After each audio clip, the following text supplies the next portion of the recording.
प्यारे सामईन, आज हम बात करेंगे एक बहुत मशहूर नावल की जिसका नाम है बिलव्ड।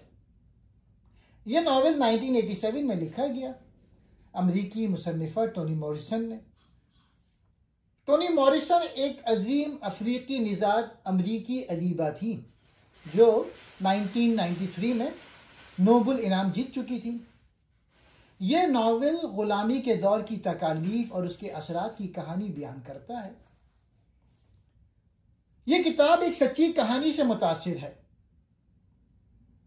1850 के दौर में एक गुलाम खातून मार्गरेट गार्नर ने अपनी बच्ची को मार दिया ताकि वो दोबारा गुलाम ना बने। टोनी मॉरिसन ने इसे बुनियाद बनाकर एक ख्याली कहानी बनाई जो गुलामी की बुराइयों को दिखाती है। नॉवेल को 1988 में पुलित्जर इनाम मिला और यह अमरीकी अदब की बेहतरीन किताबों में शुमार होता है। इस किताब के कुछ मरकजी मौज़ूआत हैं। गुलामी का दर्द। नॉवेल दिखाता है कि गुलामी सिर्फ जिस्मानी कैद नहीं बल्कि ज़हनी और रूहानी जंजीर भी है।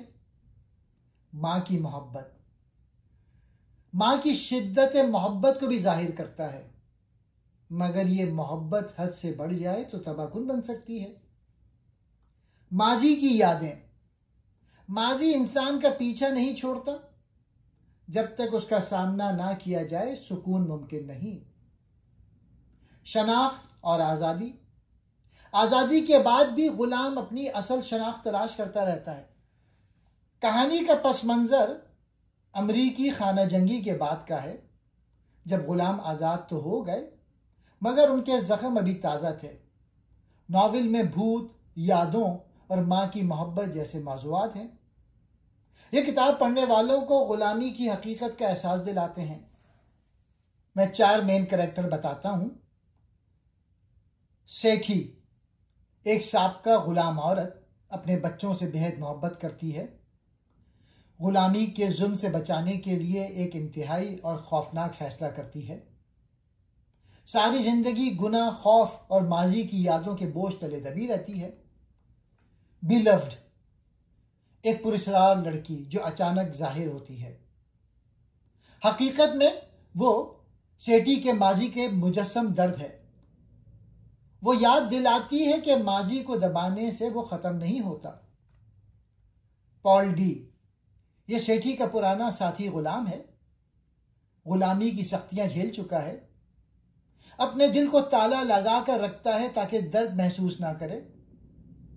सेठी को दोबारा जिंदगी की उम्मीद देना चाहता है। डेनवर, सेठी की जिंदा बच जाने वाली बेटी, तन्हाई और खौफ में पली बड़ी, आखिरकार हिम्मत करके बाहर की दुनिया से मदद मांगती है। कहानी का प्लॉट। कहानी की मरकजी किरदार सेठी, जो एक साबका गुलाम खातून है, वो अपनी बेटी डेनवर के साथ ओहायो के शहर सिंसिनाटी में रहती है। उनके घर का नंबर 124 है जो एक भूत की वजह से खौफनाक है। यह भूत सेठी की छोटी बेटी का है जिसे सेठी ने खुद मार दिया था। क्यों मारा? क्योंकि सेठी केंटकी की एक फार्म स्वीट होम से भागकर आजाद हुई थी। जब मालिक आया तो सेठी ने सोचा कि वो बच्चों को दोबारा गुलामी में नहीं जाने दूंगी। उसने अपनी छोटी बेटी का गला काट दिया। बच्ची की कब्र पे लिखा है बिलव्ड, यानी प्यारी। कहानी शुरू होती है जब पॉल डी, जो स्वीट होम का साबिक गुलाम है, सेठी के घर आता है। वो भूत को भगाता है और सेठी से मोहब्बत करता है। मगर एक दिन एक अजीब लड़की आती है जो खुद को बिलव्ड कहती है। सब समझते हैं कि यह वही मरने वाली बेटी का भूत है जो बड़ी होकर वापिस आई है। कहानी एक अजीब घर से शुरू होती है जिसका नंबर 124 है। यह घर भूत ज़दा है। इस घर में रहती है सेठी यानी माँ और डेनवर उसकी बेटी। यह घर एक छोटे बच्चे की रूह से भरा हुआ है जो चीजें फेंकता है, आवाजें निकालता है, घर में खौफ फैलाता है। यह रूह दरअसल सेठी के माजी से जुड़ी है। सेठी और डेनवर एक तन्हा, खौफजदा और खामोश जिंदगी गुजार रहे हैं।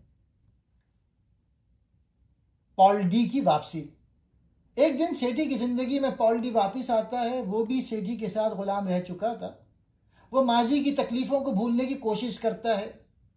उसका मानना है कि जिंदगी आगे बढ़नी चाहिए। पॉल डी इस भूत को घर से निकाल देता है और लगता है कि अब सब ठीक हो जाएगा। सेठी और पॉल डी के दरमियान नई उम्मीद और मोहब्बत जन्म लेती है। बीलफ्ट की आमद।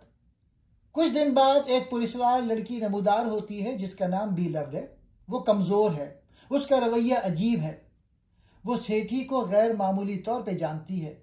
आहिस्ता आहिस्ता ये वाजे हो जाता है कि बीलफ्ट दरअसल सेठी की वो बेटी है जिसे उसने माजी में मार दिया था।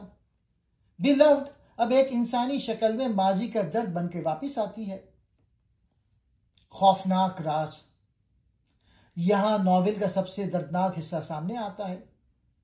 माजी में सेठी गुलामी से भागकर आजाद हो गई थी, लेकिन जब उसका पुराना गुलाम मालिक उसके बच्चों को वापस गुलाम बनाने आया तो सेठी ने अपने बच्चों को गुलामी से बचाने के लिए अपनी नन्ही बेटी को मार दिया।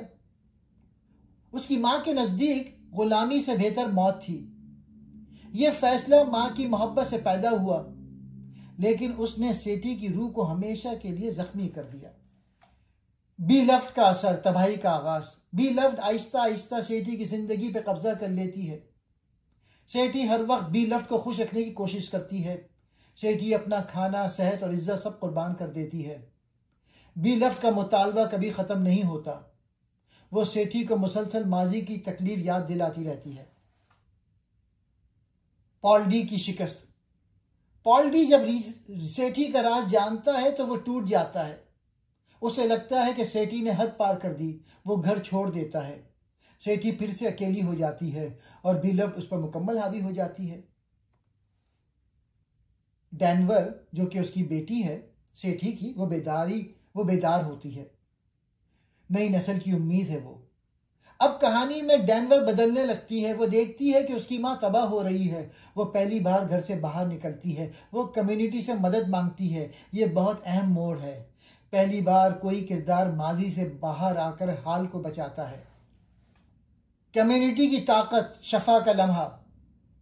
महल्ले की औरतें इकट्ठा होकर दुआ करती हैं। बीलफ्ट के असर को तोड़ती हैं। बीलफ्ट आहिस्ता आहिस्ता गायब हो जाती है। यह मंजर बताता है कि इंसान अकेले अपना जख्म नहीं भर सकता। कम्युनिटी और साथ जरूरी है। इख्तिताम, अधूरी मगर मुमकिन शफा। आखिर में सेठी टूट चुकी है। डेनवर एक नई जिंदगी की तरफ बढ़ रही है।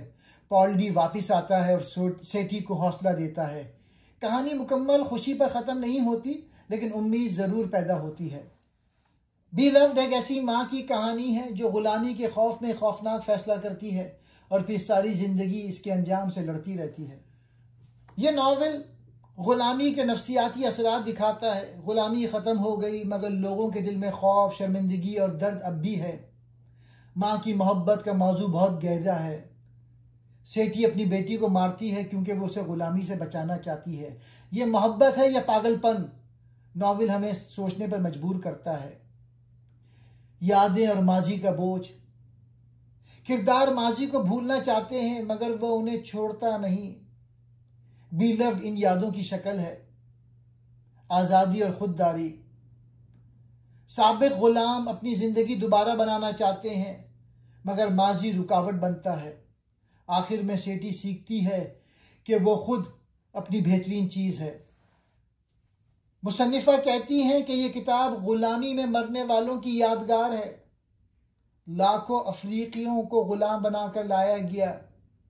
इनकी कहानियां भुला दी गईं। यह नॉवेल उन्हें आवाज देता है। यह नॉवेल अपनी गहराई और मौजूआत को वाज़ेह करने के लिए अलामात यानी सिंबल्स पे बहुत ज्यादा इन्हिसार करता है। अब मैं कुछ अलामात बताता हूं। इनका घर जो था 124 ब्लू स्टोन रोड, यह माजी और कैद की अलामत है। यह घर जहां सेठी और डेनवर उसकी बेटी रहते हैं। यह घर सिर्फ एक इमारत नहीं बल्कि गुलामी के खौफनाक माजी की अलामत है। इस पर भूत का साया है। जो दिखाता है कि गुलामी के तजुर्बात इतने ताकतवर हैं कि वो ख़त्म होने के बाद भी लोगों को चैन से रहने नहीं देते। स्वीट होम गुलामी की फरेबकारी और बेहतरीन जुल्म की अलामत है। ये वो जागीर है जहां सेठी और पालडी गुलाम थे। इसका नाम स्वीट होम यानी प्यारा घर एक तंज है, क्योंकि यहाँ की जिंदगी सबसे ज्यादा खौफनाक और जालिमाना थी। यह नाम अमरीकी गुलामी की फरेबकारी को जाहिर करता है, जहां गुलामों को यह यकीन दिलाने की कोशिश की जाती थी कि वो एक मेहरबान मालिक की मलकियत हैं। यह सेठी के तमाम जख्मों का बुनियादी माखज है। बीलफ्ट का किरदार गुलामी की भुलाई हुई याददाश्त और इज्तिमाई दर्द। बिलफ्ट सेठी की बेटी की रूह है, लेकिन ये एक बड़ी अलामत भी है। गुलामी के दौरान मरने वाले तमाम अफ्रीकी गुलामों की इज्तिमाई याददाश्त को जाहिर करती है, जिनका कोई नामो निशान बाकी नहीं रहा। वो सबको मजबूर करती है कि वो इस दर्द को याद करें और महसूस करें जैसे उन्होंने दबा रखा था।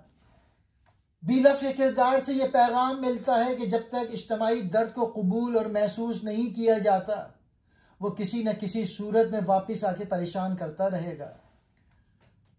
पॉल डी का टिन का डिब्बा, जज्बात को कैद करना। पॉल डी अपनी तकालीफ और यादों और शदीद जज्बात को अपने दिल के एक टिन के डब्बे में कैद रखने की बात करता है। यह अलामत दिखाती है कि गुलामी के जुल्म ने लोगों को अपने एहसासात और दर्द को छुपा कर रखने पर मजबूर कर दिया था, ताकि वो जिंदा रह सकें। उसका दिल का डब्बा खुलना इस बात का आगाज है कि अब वो अपने माजी को कबूल करके नए सिरे से जीना शुरू कर रहा है। गुलामी सिर्फ जिस्मानी मुशक्कत और पाबंदी का नाम नहीं, बल्कि यह खौफनाक जहनी और नफ्सियाती जंजीर भी थी जो इंसान को अंदर से तोड़ देती है। गुलामी के निज़ाम का मकसद सिर्फ यह नहीं था कि गुलाम मालिक के लिए काम करे, बल्कि यह भी था कि वो खुद को मालिक की मलकियत समझना शुरू कर दे। यही वो जंजीर थी जो जिस्मानी जंजीर से कहीं ज्यादा गहरी और देरपा थी। जब कोई इंसान सिर्फ एक मलकियत यानी प्रॉपर्टी बन जाता है, तो उसके अंदर हर वक्त एक खौफ बसा रहता है। इल्मी और जहनी गुलामी, मालिकों ने गुलामों को न सिर्फ जिस्मानी मुशक्कत के लिए इस्तेमाल किया, बल्कि उन्हें जहालत की जंजीरों में भी जकड़े रखा। गुलामों को पढ़ने या लिखने की इजाजत नहीं थी, क्योंकि तालीम उन्हें यह सोचने पर मजबूर कर देती है कि वो भी आजाद इंसान हैं। ये इल्मी गुलामी उनकी जहनी सलाहियतों को इस्तेमाल होने से रोकती थी। गुलामी के जिस्मानी तशद्दुद से मिलने वाले जख्म तो भर जाते हैं, लेकिन नफ्सियाती जख्म इंसान की रूह को अंदर से खोखला कर देते थे और ये जख्म अगली नस्लों तक मुंतकिल होते थे। गुलामी के दौरान होने वाला जुल्म और ट्रॉमा की यादें खत्म नहीं होती, बल्कि वो इंसान को हर वक्त कैद रखती हैं। शफायाबी के लिए सामना जरूरी है। जहनी जंजीर तोड़ने का पहला कदम यह है कि इंसान अपने माजी का सामना करे, उसे दबाए नहीं। जहनी जंजीर आखिर में मोहब्बत और कबूलियत से टूटती है। अब मैं आखिर में बताता हूं कि सेठी को क्या क्या मुश्किलात का सामना था। शदीद जिस्मानी मुशक्कत और नाकाबिले तसव्वुर तशद्दुद था। सेठी का ज़्यादातर वक्त स्वीट होम नामी जागीर में गुजरा, जहां उसे बगैर किसी वक्फे के सख्त तरीन काम करने पड़ते थे। गुलामी में आराम का तसव्वुर नहीं था। जख्मी होने या बीमार होने पर उसे मुनासिब इलाज नहीं मिलता था, जिससे उसकी जिस्मानी हालत मजीद खराब हो जाती थी। कोड़ों के निशान और जिस्मानी इस्तेहसाल। सेठी की सबसे बड़ी जिस्मानी मुसीबत जालिमाना तशद्दुद था, जो उसके जिस्म पर हमेशा के लिए एक निशान छोड़ गया। असमत दरी और इस्तेहसाल। गुलामी के निज़ाम में गुलाम औरतों को मालकान की मलकियत समझा जाता था और उन्हें जिस्मानी इस्तेहसाल का भी निशाना बनाया जाता था। गैर इंसानी हालात। सेठी को जानवरों से भी बदतर हालात में रहना पड़ता था, जो उसकी सेहत और वक़ार को मजीद मजरूह करते थे। उन्हें इंतहाई गंदी और नाकाफ़ी जगहों पर रहने पर मजबूर किया जाता था और उन्हें दिए जाने वाला खाना भी नाकाफ़ी होता था।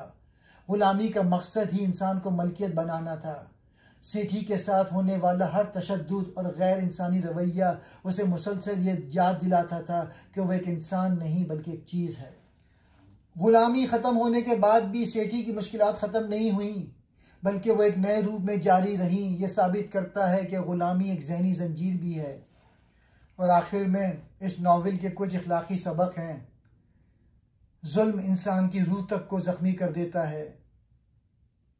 माँ की मोहब्बत बहुत ताकतवर होती है, मगर अकल के बगैर ख़तरनाक हो सकती है। माजी से भागने के बजाय इसका सामना ज़रूरी है। इज्तिमाई दुआ और इत्तेहाद में बड़ी ताकत होती है। माफ़ी और शफ़ा के बगैर ज़िंदगी आगे नहीं बढ़ती।